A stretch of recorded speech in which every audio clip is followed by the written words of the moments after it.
அப்படின்னா திருப்பாவை எவ்வளவு உயர்ந்தது, ஆண்டாள் எவ்வளவு உயர்ந்தவள் என்பதை நாம் புரிந்து கொள்ள வேண்டும். அப்புறம் மாதங்களில் நாம் மார்கழியும் கண்ணன் சொன்னான் அவங்க பாட்டு கூட கேட்கிறோம். காலங்களில் வசந்தம், கலைகளில் அவர் ஓவியம், மாதங்களில் நான் மாதங்களில் அவர் மார்கழி, மாதங்களில் அவள் கண்ணதாசனம் சினிமா பாட்டு கேட்கிறேன். அப்ப மாதங்களில் மார்கழி என்று கேட்டால் மார்கழி மாதம்னா கல்யாணம் ஏன் பண்ணுறேன். நிறைய பேர் நம்ம ஒரு சில மூலப்பழக்கம் நம்மளா ஏற்படுத்திக்கிறது. நம்ம என்ன சொல்லுவோம், ஏதாவது ஒரு சம்மந்தம் இல்லாம ஏதாவது ஒண்ணு பேசுவோம். ஆயுத நட்சத்திரம் ஒத்து வராது, மூல நட்சத்திரம் ஒத்து வராது, இதெல்லாம் நம்ம கிரியேட் பண்ணின மூட நம்பிக்கை. நம்ம மத சம்பிரதாயத்துல நிச்சயமா கிடையாது.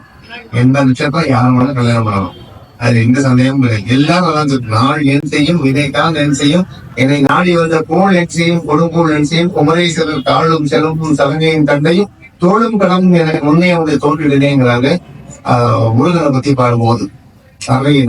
இப்ப நாள் என் செய்யும், வினைதான் என் செய்யும். எந்த நாடா இருந்தாலும், சனிக்கிழமையா இருந்தாலும் செவ்வாய்க்கிழமையா இருந்தாலும் அது என்ன செய்யும், வினைதான் என்ன செய்யும். எந்த ஒரு வினையா இருந்தா என்ன செய்யும், நான் என்ன செய்யும், வினைதான். இதை நாடி வந்த கோள் என்ன செய்யும். ஐயோ, சனி எங்க இருக்கு, சுக்கரன் அங்க இருக்கு, புதன் அங்க இருக்கு, எதுவுமே செய்யாது. ஏன்னு கேட்டா குமரேஸ்வரனுடைய தாழ் போதும் எனக்கு. அது ஓம் நமோ நாராயணா என்ற மந்திரம் போதும், ஓம் நமோ சிவாய என்ற மந்திரம் போதும். அதுதான் சொல்கிறார்கள். அப்ப நாம மார்கழி மாதமா அன்னைக்கு எதுவும் பண்ணக்கூடாது. காரணம் அங்க சொல்லல, அது பீடை மாதம் அல்ல, பீட மாதம். மார்கழி மாதம் என்பது பீடு உடைய மாதம். பீடு என்றால் பெருமை. பீடுகளை போட்டு வா அப்படிங்கிறோம். தமிழ் வார்த்தைகள் எல்லாமே காணாமல் போய்விட்டோம். தமிழ் புத்தகத்துல தமிழே இல்லை. தமிழ்ல ஆன்மீகம் தெரிஞ்ச தமிழ் ஒண்ணுமே இல்லை நம்ம பாடத்திட்டங்கள்ல. அதனால நமக்கு எதுவுமே புரிய மாட்டேங்குது. அவன் பீடு உடைய என்று சொல்லுகிறான். அவன் பீடுகளை போட்டு வா என்கிறான். பீடு என்றால் பெருமை.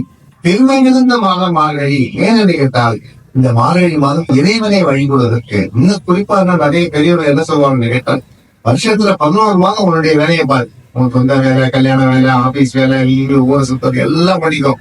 ஒரு மாதம் இறைவனை விடு. அந்த ஒரு மாதம் தான் மார்கழி மாதம். அதனாலதான் அந்த மார்கழி மாதத்துல வேற எதுவும் செய்யாத. நம்ம தப்பா நினைச்சுட்டா மார்கழி மாதத்தை கல்யாணம் பண்ணக்கூடாது, மார்கழி மாதம் பீட மாதம். இது தவறானது. மார்கழி மாதமும் நல்ல மாதம். ஏன் அந்த மாதத்தை தனியாக ஒதுக்கி வைத்து விட்டார் என்றால், 12 மாதத்துல ஒரு மாதமாவது நீ என்ன நினை, அந்த மாதத்தும் நன்றாயிடு. அதனால பீடு உடைய மாதம் மார்கழி, பீடை மாதம் கிடையாது. அது நல்லா நம்ம புரிஞ்சுக்கணும். ஆக அந்த மாதங்களில் மிக சிறப்பானது அந்த மார்கழி மாதம். இது ஏன் இன்னொரு முக்கியமான விஷயம், தேவர்களுக்கு ஒரு வருடம் என்பது ஒரு நாள். நம்முடைய ஒரு வருடம் அவர்களுக்கு ஒரு நாள். அந்த கணக்கை வைத்துக் கொண்டார்கள். இந்த உத்தராயண காலத்தை வைத்து கணக்கு பண்ணும்போது தை மாதத்திலிருந்து ஆணை என்று போடுகின்றது. அதை வைத்து பார்க்கும்பொழுது இந்த முதல் நாள் மார்கழி என்பது மிக மிக விசேஷமானது. அது இறைவனை வழிபடுவதற்காக. அதனாலதான் அது பேர் தனுர்மாசம் என்று சொல்றது. மோசம் படம் சொன்னேன். அன்னைக்கு காலையில பாத்தீங்கன்னா இங்க நிறைய பேர் கிராமத்துல வந்திருக்கீங்க. இன்னமும் நம்ம இடங்களையும் பண்றோம். அந்த காலங்காத்தா எந்திரிச்சு கோலம் போட்டு, அப்புறம் அந்த பூசணி பூவெல்லாம் வைப்பாங்க. அது விதவிதமா கலர் கோலம்லாம் போட்டு அந்த பூ வைத்து இறைவனை வழங்கும் போது அந்த மனசு ஒரு சந்தோஷம் வரும். எப்பவுமே ஒரு நல்ல நாதஸ்வரம் கேட்டா ஒரு சந்தோஷம், ஒரு இசை கேட்டா ஒரு சந்தோஷம், பூவை பார்த்தா சந்தோஷம், குழந்தையை பார்த்தா சந்தோஷம், இறைவனை பார்த்தா சந்தோஷம், கோயில். அப்ப அதை சுத்தி சந்தோஷம் இருக்கும் போது உன் மனமும் சாதாரணமாகவே சந்தோஷமாகிவிடும். எங்க பார்த்தாலும் கவலை, துக்கம். பேப்பரை படிச்ச உடனே நியூஸ் இன்னைக்கு அவன் இவரை சுட்டான், அவனை சுட்டான், இங்கே கொலை அங்க கொலை, என்னையா பேப்பர் காலங்கத்தான் அப்படின்னு கடுப்பாது. அதே பேப்பர்ல நாம நீங்க எல்லா கோவிலையும் கும்பாபிஷேகம், தண்ணீர் நன்றாக இருக்குது, தாமரம் தண்ணீர் வைக்கிறது, காலையில தண்ணீர் வெட்டிக்கிறது, எந்த பிரச்சனை இல்லாலும் மறுபக்கம் படிச்சாரு, கிரிக்கெட்ல இந்தியா ஜெயிச்சிருச்சு அப்படின்னு நமக்கு ஒரு சந்தோஷம். அன்னைக்கு மூடே நல்லா இருக்காது. ஆனா அதே மாதிரி நமக்கு காலையில எழுந்தோடனே அந்த கோலம் அழகு, அந்த மார்கழியின் பனியை நல்லா ரசிச்சுட்டு அதுக்கப்புறம் இறைவனை வணங்கி விட்டு அந்த இறைவனுக்கு நைவேத்தியம் ஒன்று பொங்கல் ஒன்று வைக்கிறோம். அது சர்க்கரை பொங்கலோ வெண்பொங்கலோ. அப்ப அந்த சூட்டோடு அதை சாப்பிடும் போது அது ஒரு சந்தோஷம். ஆக இப்படி எல்லாம் ஒரு நல்ல விசேஷமான மாதம் மார்கழி மாதம். அந்த மார்கழி மாதத்தில் இறைவனை நினைப்பது என்பது மிகப்பெரிய வரம், மிகப்பெரிய பாக்கியம். என்ன சொல்லப்போனா ஆயுள் நீட்டிக்க, உடல் நன்றாக மிருத்யுஞ்சோகமும் பண்ணுவாங்க. அந்த மிருத்யுஞ்சோகமும் பண்ணுவதற்கு ஏற்ற மாதம் மார்கழி மாதம் என்று சொல்கிறார்கள். மார்கழி மாதம் இன்னும் நிறைய இருக்கு. அதாவது திருப்பாவை பார்த்தது மட்டும் இல்லாமல் வைகுண்ட ஏகாதசி இருக்கிறது, ஆருத்ரா தரிசனம், நடராஜருடைய தரிசனம் இருக்கிறது, அனும ஜெயந்தி இருக்கின்றது. இப்படி நிறைய வைபவங்கள் இந்த மார்கழி மாதத்தில் இருக்கின்றன. ஆண்கள் பஜனை செய்கிறார்கள், பெண்கள் திருப்பாவை சொல்கிறார்கள், மற்றவர்களுக்கு என்னதான் சொல்லி வேண்டுமோ அதெல்லாம் சொல்லிக் கொண்டிருக்கிறார்கள். ஆக இந்த ஆண்டாள் இதுல சொல்லும் போது பாவை நோன்பு என்ற சங்ககால இலக்கியத்திலே இருக்கின்றது. அந்த பாவை நோன்பு எப்படி இருக்கின்றது? அந்த பாவை நோன்பானது எல்லாரும் ஒன்று சேர்ந்து உற்றோமே ஆகும் உனக்கே நாம் ஆட்சியோம். நேற்று கீதையில பேசிட்டு இருக்கோம் தொடர்ந்து சரணாகதி, அதைத்தான் சொல்லிடுறாங்க. எனக்கு யாருமே இல்லை, நீதான் பெருமாளே, நீதான். அவங்க எல்லாரையும் சேர்ந்து உனக்கே நாம் ஆட்சியோம் மற்ற காப்பங்கள் மாற்றலாம். எனக்கு நிறைய ஆசைகள் வருது. வீடு வாங்கலாமா, ரூபா வாங்கலாமா, புடவை வாங்கலாமா, நகை வாங்கலாமா, அந்த சாப்பாடு சாப்பிடலாமா, இந்த சாப்பாடா சாப்பிடலாம், எங்க ஊருக்கு போகலாமா, சினிமா பார்க்கலாமா, இந்த மாதிரி ஆசைகள்லாம் வருது. இது எல்லாத்தையும் ஒன்னா சேர்த்து ஒன்ன கும்பிடணும், ஒன்ன வழிபடணும், ஒன்ன நினைக்கணுங்கிற ஆசையா மாத்துது. மற்ற இனம் காமங்கள் மாற்றேதோ என்பாவை. மற்ற இனம் காமம், காமம் என்ற ஆசை, மற்ற எல்லா ஆசையும் ஒன்றுபடுத்தி உன்னை பார்க்க வேண்டிய அந்த ஆசையை ஏற்படுத்து. மற்ற இனம் காமங்கள் மாற்றேதோ என்பாவை. என்ன அழகாக வார்த்தை பாருங்க. தமிழ்ல 8 வரிதான் அந்த திருப்பாவை. எப்படி திருக்குறள் 2 வரியோ, கீதை 2 வரியோ, இதே போல திருப்பாவை 8 வரி. அழகு தமிழ்.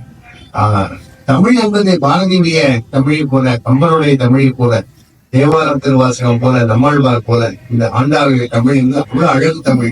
இந்த தமிழ் இருக்கக்கூடிய அழகு ஒரு புறம், அர்த்தம் ஒரு புறம், வாழ்க்கையின் முறைபுறம். அப்படிப்பட்ட ஆண்டாளுடைய தமிழை முதல்ல ரசிக்கணும். அதற்கு பிறகு அந்த தமிழோடு இணைந்து ஆண்டாளுடைய அர்த்தம் என்ன இந்த பாடலுக்கு அதை நம்ம ரசித்தோம் அப்படின்றது ரொம்ப நல்லா இருக்கும். நீ முதல் பாடலுக்கு விளக்கமாவே பார்க்கலாம். ஏன்னா சிலுவையில என் கையில என்ன காரணமே தெரியாம அப்பா தான் விலகி நீ போய் படிக்கணும், பராம படிச்சு அங்க போய் ஒப்பிக்கணும். கோவில்ல போய் சொன்னா முதல்ல உனக்கு பொங்கல் கிடைக்கும், சக்கர பொங்கல் கிடைக்கும். அடுத்து இந்த போட்டியில கலந்துட்டா உனக்கு ஏதாவது பிளேஸ் கிடைக்கும். அதனால படிக்கணும்னு சொல்லிட்டு அது என்ன அர்த்தம் என்று தெரிவதற்கு முன்னாலே மனத்துக்குள்ள வாங்கி படிக்கணும். அப்படிதான் அந்த குழந்தைகள் எல்லாம் படிக்கணும். இப்ப கூட திருப்பாவை போட்டி எல்லாம் நடத்துறாங்க. இந்த கோவிலே இருக்கு, நானே வரலாமற்றம் நடத்தினேன். அதுக்காக இங்க மிக பிரபலமாக விஸ்தாரமாக நடத்துகிறார்கள். அடுத்த ஜெனரேஷன், அடுத்த தலைமுறை குழந்தைகள் எல்லாம் வந்து கலந்துக்க சொல்லுங்க. அப்ப இந்த சின்ன வயதுல பாராம வந்துடும். 20 வயது வரை ஒரு இப்ப நான் ஒரு படிக்கிறேன், ஒரு 4 வரை படிக்கிறதுக்கு 4 நாள் ஆகும். ஆனால் சில குழந்தைகளுக்கு எல்லாமே மனப்பாடம் ஆகிவிடும். அவர்களை படிக்க சொல்லுங்க. இப்ப அர்த்தம் புரியுதோ முதல்ல படிக்க சொல்லுங்க. படிச்சு முடிச்சதுக்கு அப்புறம் இதனால நல்லாவே தெரியும் என்னென்ன விளக்கம் என்பதை. ஆக இதை ரொம்ப அழகா சொல்லுவாங்க. மார்கழி திங்கள் மதிலிருந்து நன்னானால் என்பது போல.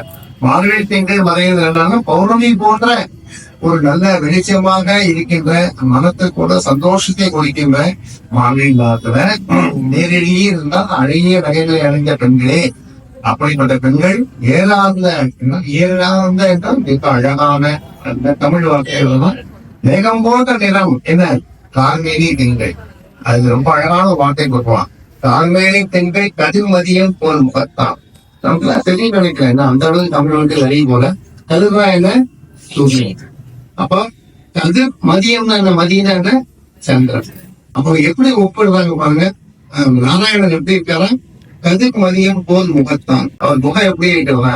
கதிர் மதியம் போல. அப்படின்னா சூரியன் மாதிரி இருக்கு, சந்திரன் மாதிரி இருக்கு. எப்படி இருக்கும்? சூரியன் வந்து வெப்பம் கொடுப்பது, சந்திரன் என்பது நமக்கு ரொம்ப ஒரு மென்மையான ஒரு நல்ல நிலவொளி என்பது ஒரு மென்மையான இயல்பானது. இப்ப பெண்களின் முகத்தை சந்திரன் ஒப்பிடுகிறார்கள் எல்லோரும். இப்ப சந்திரன் என்பது என்னன்னு மென்மையானது, ஒரு அழகானது, வசந்தத்தை கொடுப்பது. சூரியன் என்பது சுட்டரிப்பது. அப்ப சூரியனை சந்திரனையும் ஒன்னா கார்மேனி செங்கல் கருமதியின் போர் முகத்தானா என்ன அர்த்தம் அப்படின்னு கேக்குறாங்க. அதனால அவர் அழகா சொல்றாரு. ஏன் கார்மேனி செங்கல் கருமதியின் போர் முகத்தான் என்று சொல்கிறார் என்றால், சூரியன் எல்லோரையும் சொல்வதில்லை, அவன் பகைவனைத்தான் சொல்கிறான். அதாவது அதிகமாக யாரு தவறு செய்கிறார்களோ அவர்களை கொள்கிறான். அந்த எண்ணத்திலே நம்ம பெருமாளுக்கு எதிரிகளை மட்டும் நீ கொள்வதிலே சூரியன், எல்லோரையும் காப்பதிலே சந்திரன். ஆக அந்த இரண்டையும் சேர்த்து இறைவனிடம் 2மே இருக்கலாம். சூரியன் மாதிரி நீ யாருக்காக இருக்க அப்படின்னு கேட்டா, சூரியன் என்பது வெம்மை, சந்திரன் என்பது குளிர்ச்சி. அப்ப இரண்டும் எப்படி இருக்கிறார்? விரோதிகளிடம் நீ வந்து வெம்மையாக இருக்கிறாய், பக்தர்களிடம் நீ குளிர்ச்சியாக இருக்கிறாய். என்ன அழகான வார்த்தை வர கதிர்மதியம் போல் முகத்தான் ஒரு வார்த்தை என்றால் அந்த இரண்டையும் ஒப்பிட்டு அதுக்கப்புறம் ஒவ்வொரு வாக்கியம் அதுக்கப்புறம் திரும்பி பார்ப்போம். மார்கழி திங்கள் 15 நாள் நீராட போதுமீர் பொதுமீனோ நிறை. நீராட போதுமீரோ நிறையிட்டா என்ன அர்த்தம் அப்படின்னு கேட்டீங்கன்னா, கடவுளை சேவிக்கிறதும் பெரிய கம்பசூத்திரம் இல்ல.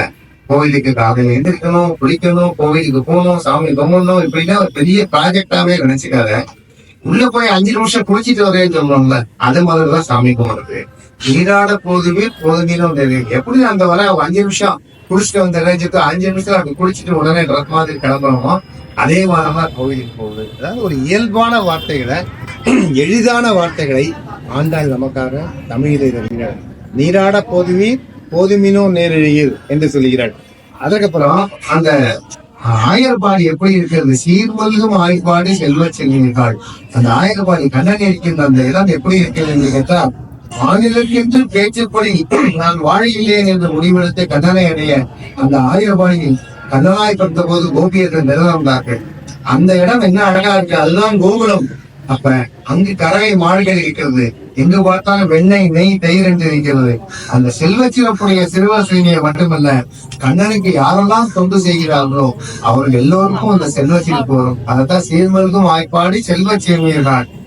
ஊர்வேல் குழந்தொழிலன் நந்தகோபன் அப்படின்னு அப்பாவை ஊர்வேல் குழந்தொழிலன் என்று ஏன் சொல்கிறார் என்று கேட்டால், அந்த கண்ணனை பற்றி பேசும்பொழுது அவ அப்பா நந்தகோபனை பற்றி பேசுகிறார், நந்தகோபனுடைய பெருமையை பற்றி பேசுகிறார். பரம சாதுவா இருக்கிற நந்தகோபனுக்கு கூர்வேல் குழந்தொழிலன், கூர்வேல அந்த கடுமையான ஒரு நல்ல கூர்மையான ஆயுதம் அந்த வேல், கொடும் தொழில் அப்படிப்பட்ட தொழில் செய்கின்ற கடுமையான தொழில் செய்கின்றவன் நந்தகோபன் என்ற கூர்வேல் கொடுந்தொழிலன் என்கிறார். அது காரணம் என்ன அப்படின்னு கேட்டோம்னா, அரக்கர்கள் பின்னாடி வர தொடங்குகிறார்கள். என் பிள்ளையை கொல்வதற்கு இப்படிதாமோ இல்லையா பூதகி என்று அழைக்கி வருகிறாள். ஒவ்வொருத்தரும் ஒரு எறும்பு கூட கண்ணனை கொள்வதற்கு தயாராக இருக்கிறது. ஏன்னா கம்சன் அப்படி சொல்றான் இல்லையா, யாரும் எட்டாவதா பிறக்கிறாலும் பொண்ணே ஆக வேண்டும் அப்படிங்கிறதுக்காக சுத்தி பார்க்கிறான்.